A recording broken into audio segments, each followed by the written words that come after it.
Previously, I did this video, beginner classic books, to just kind of get your feet wet in the classic genre. I love reading classics. I also really like literary fiction. I think they both have their own place, and I think that so many literary fiction books have references or pick and choose what did really well from these classics. This video is going to be 6 intermediate or mid-level classics. These are the classics that have deeper themes inside of them, or maybe heavier themes, but still have fairly accessible writing where you don't have to read the book and hold a thesaurus or constantly look up old-timey language and what it means nowadays. All of these books offer really rich narratives and philosophical insights, making them a perfect intermediate level because you get that step up from reading a classic that kind of throws its ideas at you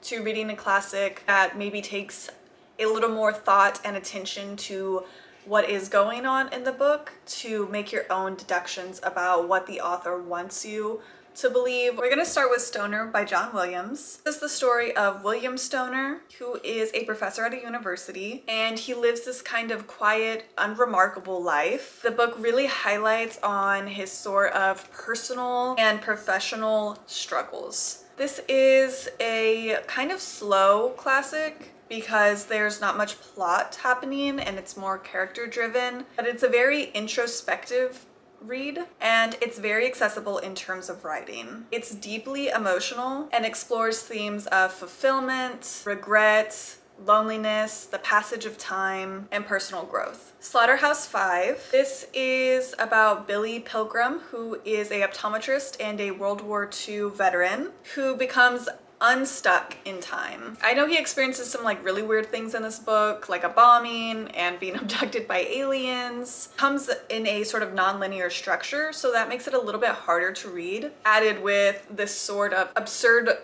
thoughts that Billy has and some like general horror that's going on, but it's made kind of light with some dark humor and very engaging storytelling. It definitely touches on the absurdity of war and free will and just the nature of time. Stranger. This follows our main character. He's a very detached and indifferent man who has to face the consequences after he ends up killing somebody else. This book is relatively short, but in just a few pages, it discusses some really heavy themes such as conventional morality and alienation and the meaning of life. Crime and Punishment.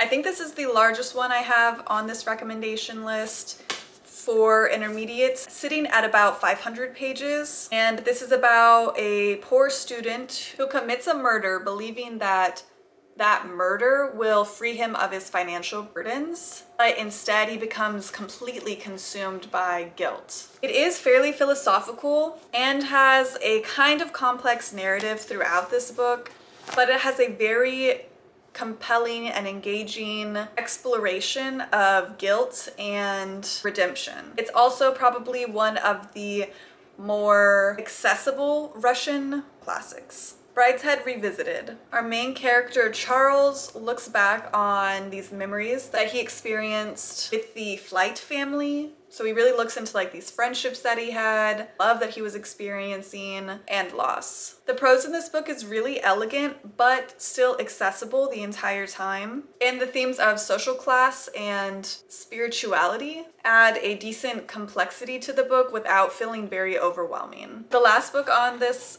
recommendation list is Metamorphosis. This follows Gregor, who wakes up one morning and is a bug.